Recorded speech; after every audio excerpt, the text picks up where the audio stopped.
अब अमेरिका मसूरी एक स्टेट है, उधर से 4 B-2 जो अपना बम्बर जहाज इनके उड़े हैं और वो एक गुआम नेवल बेस है उधर पहुंचे हैं। उधर से इन्होंने फिर आना है डियागो गार्सिया। ये एक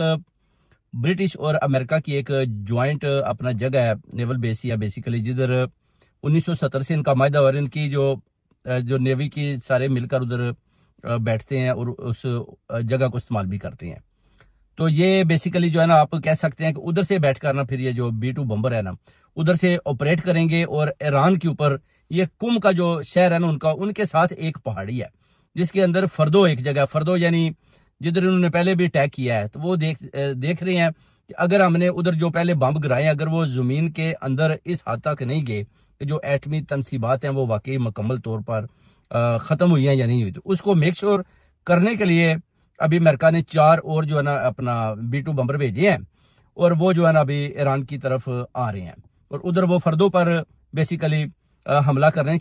चाहते हैं। वो जो एक बहुत बड़ी पहाड़ी है, 2009 से ही वो कह रहे थे कि इधर जो है ना ये एटमी तनसीबात ये यानी एटम बम बनाना चाहते हैं, मगर ईरान ने उस वक्त भी बताया था कि हम कोई किसी किस्म का भी एटम बम नहीं बना रहे। हमने तो ये आप देख सकते हैं कि सिर्फ और सिर्फ अपना ये रखे हुए हैं, सिर्फ और सिर्फ अपने यानी कि अगर मुश्किल में इस जगह को इस्तेमाल करना पड़े तो हम कर लें।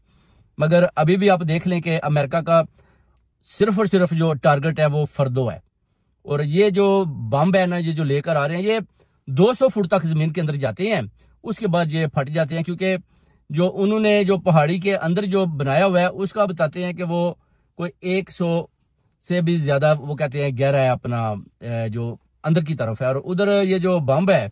ये सिर्फ और सिर्फ अमेरिका के पास ही है, जो इसराइल के पास है वो इतनी गहराई तक नहीं जा सकता। तो इसलिए वो अमेरिका से हेल्प मांग रहे थे कि आप वो जो बम है जो बड़े वजनी है और बड़े ताकतवर हैं उनको फेंकें, उनसे फिर जो है ना जब लीकेज होगी तो पता चल जाएगा कि एटमी तनसीबात जो है ना वो खत्म हो चुकी हैं। अब उसका एक ये भी नुकसान है कि अगर एटमी तनसीबात उधर उनकी मौजूदगी है और ये बम फेंकते हैं तो फिर 100 किलोमीटर तक जो इलाका है ना वो वैसे ही खत्म हो जाता है, क्योंकि उसके जो नुकसान है वो तो फिर मशर के वस्ता तक फैल जाएंगे। तो ये एक बहुत बड़ा जो है ना चैलेंज है अपना, जितने भी ये अपना मुस्लिम कंट्री है या वो जो इलाका है उसके लिए। अगर ये ईरान के ऊपर फेंक देते हैं तो जैसे उन्होंने बोला कि हम अपना जो इनका जो त्यारे हैं अगर उस तरफ आएंगे तो हम उनके ऊपर फिर मिसाइल फेंकेंगे।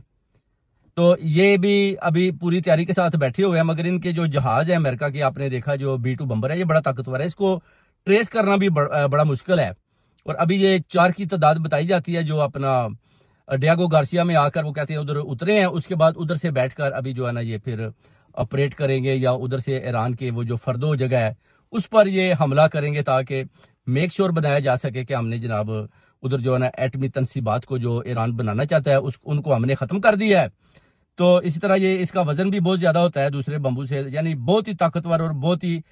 हैवी किस्म का ये बम है। इससे जमीन जो है ना वो भी लर्ज उठती है, क्योंकि जब ये जमीन के अंदर जाता है ना तो फिर जब फटता है तो फिर जो तबाही होती है ना अंदर, यानी इसकी जो साउंड है, जो आवाज है फटने की, बहुत दूर तक जाती है।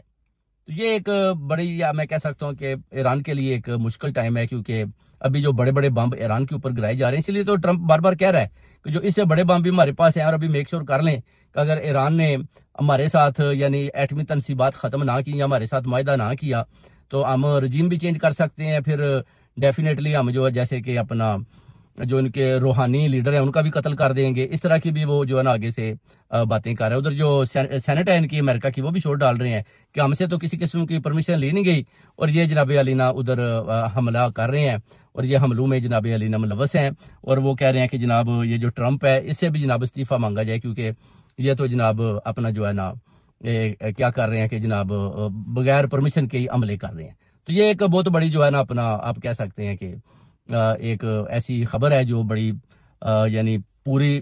उम्मत मुसलमा के लिए एक बहुत बड़ा चैलेंज है काफरों का। और अब देखते हैं कि इसके बारे में अभी सऊदीया या कतर, UAE या पाकिस्तान जो हमारे फील्ड मार्शल हैं वो क्या कहते हैं। तो अगर इसी तरह हमले करते रहेंगे ईरान के ऊपर तो ये फिर बहुत बड़ा चैलेंज बन जाएगा।